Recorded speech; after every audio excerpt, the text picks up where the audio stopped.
Halo, Tuhan bersamamu. Selamat jumpa kembali dengan cuap-cuap kawam Katolik Awam.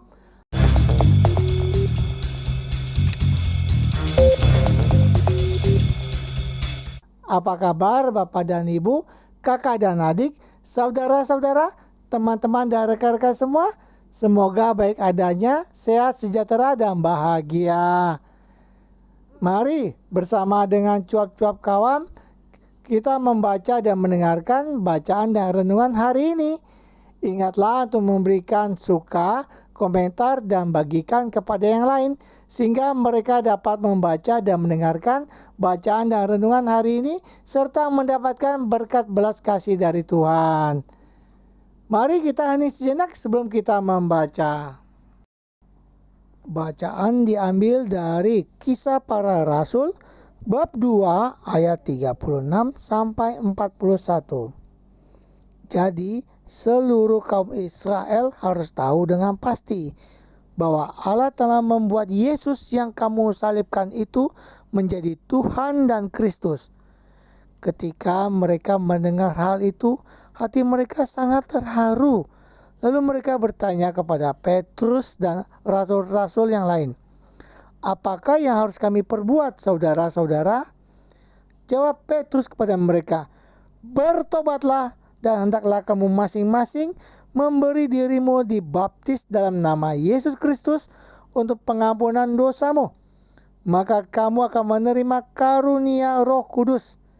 Sebab bagi kamulah janji itu dan bagi anak-anakmu dan bagi orang yang masih jauh, yaitu sebanyak yang akan dipanggil oleh Tuhan Allah kita." Dan dengan banyak perkataan lain lagi, ia memberi suatu kesaksian yang sungguh-sungguh, dan ia mengecam dan menasihati mereka, katanya, "Berilah dirimu diselamatkan dari angkatan yang jahat ini."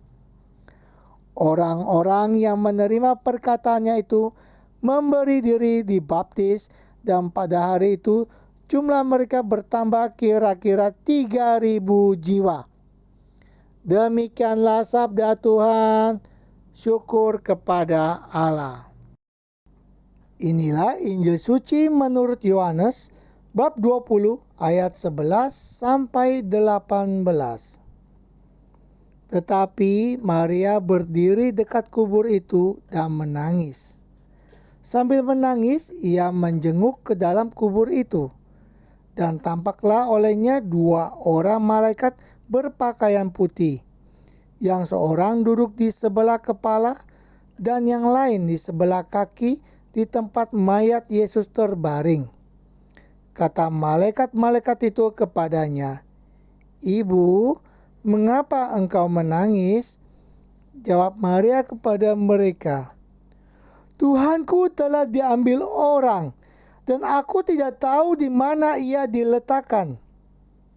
Sesudah berkata demikian, ia menoleh ke belakang dan melihat Yesus berdiri di situ, tetapi ia tidak tahu bahwa itu adalah Yesus. Kata Yesus kepadanya, "Ibu, mengapa engkau menangis? Siapakah yang engkau cari?"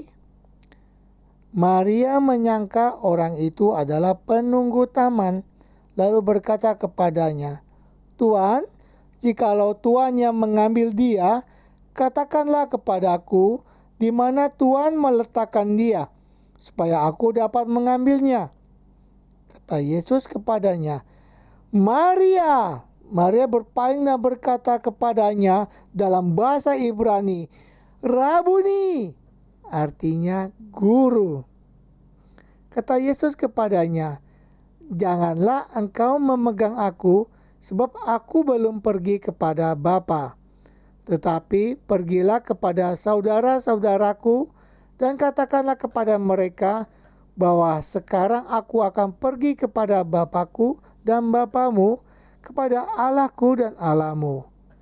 Maria Magdalena pergi dan berkata kepada murid-murid, "Aku telah melihat Tuhan," dan juga bahwa Dia yang mengatakan hal-hal itu kepadanya. Demikianlah sabda Tuhan. Terpujilah Kristus. Bapak, Ibu, dan saudara-saudara terkasih yang dicintai Tuhan, kata misionaris artinya miter dalam bahasa Latin, atau kita sering menyebutnya sebagai sebuah misi. Missio itu artinya adalah diutus atau perutusan.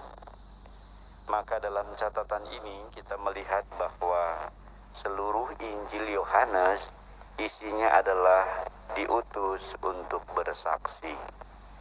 Mulai dari kesaksian nanti Nikodemus, kemudian terus lagi dari para murid, kemudian Maria Magdalena, nanti ada yang lagi dan lagi.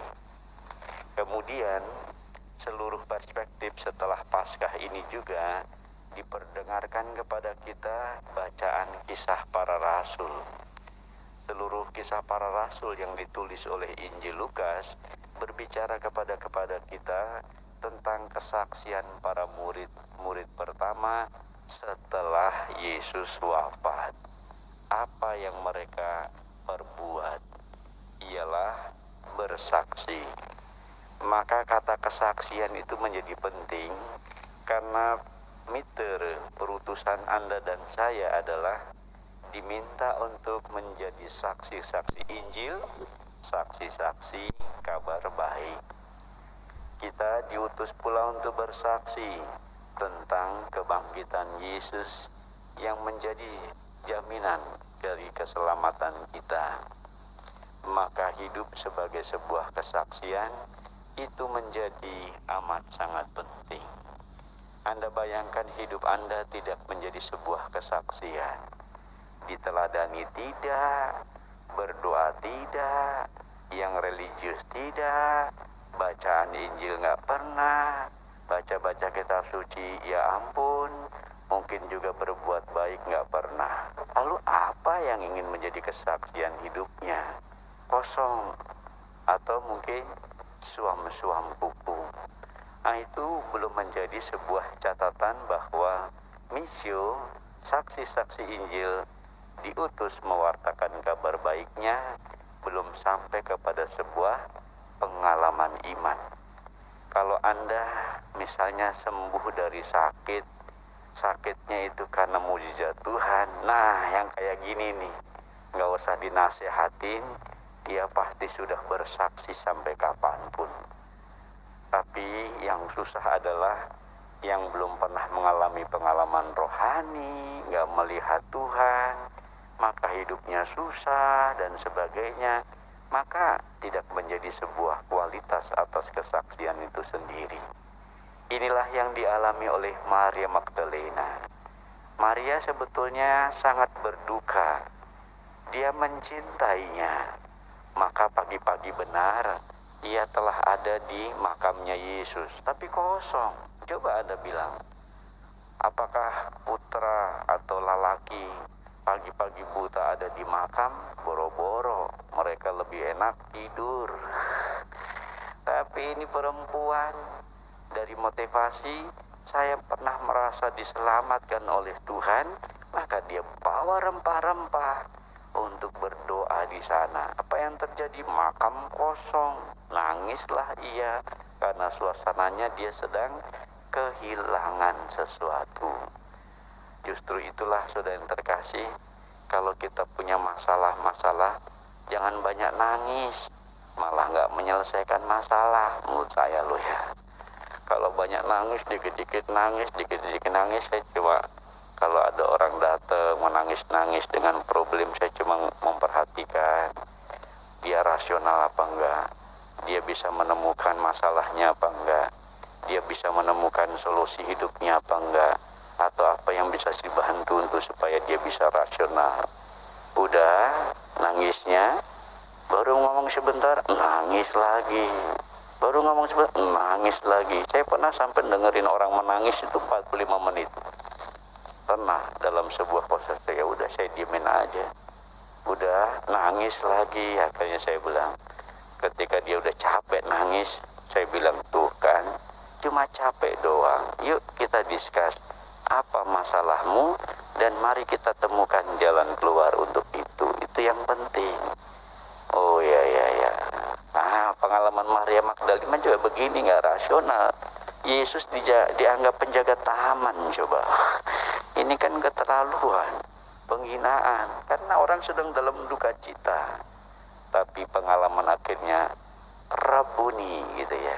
Maria, Yesus menyapanya secara personal, tahu itu adalah guru, akhirnya Rabuni yang adalah guru. Nah, di situ Maria Magdalena mengalami tugas perutusan sebagai misionaris pertama yang diutus Tuhan. Pergi, katakan kepada saudara-saudaraku, wartakan kabar baik, aku telah hidup, katakan kepada mereka, kamu menjadi saksinya. Maka dalam catatan ini, saudara terkasih, mungkin bukan hanya seorang misionaris yang diutus mewartakan firman Tuhan, Anda pun harus berani menjadi misionaris-misionaris yang hidup, pergi ke kantor, pergi ke masyarakat, pergi bersaksi, mewartakan Injil, karena Anda dan saya adalah saksi-saksi kebangkitan Tuhan. Hidup tanpa kesaksian, mungkin bagi kita hidup akan menjadi hambar. Tapi ketika hidup itu terus bersaksi, luar biasa buah-buah kehidupan itu. Nggak usah jauh-jauh ya, saya ambil sebagai penutup khotbah. Kalau ada orang saleh, aktivis, dan hidupnya memang adalah untuk gereja, dan kesaksiannya luar biasa, lihat, kesaksian orang itu bisa dilihat saat dia meninggal dunia. Ketika mati, banyak nggak yang melayat dan mendoakan? Itu aja sih ukurannya. Tapi kalau banyak dari mana-mana dan tidak ada undangan, bukti orang ini pasti orang baik. Tapi saya pernah berjumpa, saya misa requiem cuma 4 orang. Keluarganya 3 sama pembantunya. Oh my God, padahal sudah diundang lingkungan, udah disiapin kursi. Saya tanya, apakah ada yang ditunggu umat lingkungan? Kok nggak ada yang datang? Nggak tahu ya, tunggu 15 menit. Nggak ada yang datang. 15 menit lagi, nggak ada yang datang. Oh ya udah, kita tetap mulai misa. Setelah mulai misa, saya tanya sama pembantunya, kok bisa nggak ada yang datang? Maaf ya Romo, orang ini selama hidupnya pelit, nggak suka juga bersahabat sama orang. Orang ini pokoknya galak lah. Oh, pantesan sedemikian. Sedih ya, tapi ya Romo tetap mendoakan, dan akhirnya Tuhan tolonglah hambamu ini supaya dia memberi kesaksian yang benar. Saya bantu untuk mendoakan agar jiwanya dapat lancar, lahir dan batin menuju surga. Amin. Amin. Tuhan memberkati. Amin. Amin.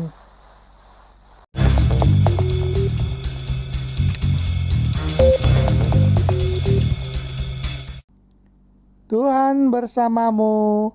Terima kasih Bapak dan Ibu, kakak dan adik, saudara-saudara, teman-teman dan rekan-rekan semua yang telah turut membaca dan mendengarkan bacaan dan renungan hari ini. Sampai jumpa kembali dengan cuap-cuap kawam Katolik awam. Salam sehat, sejahtera, dan bahagia. Tuhan memberkati.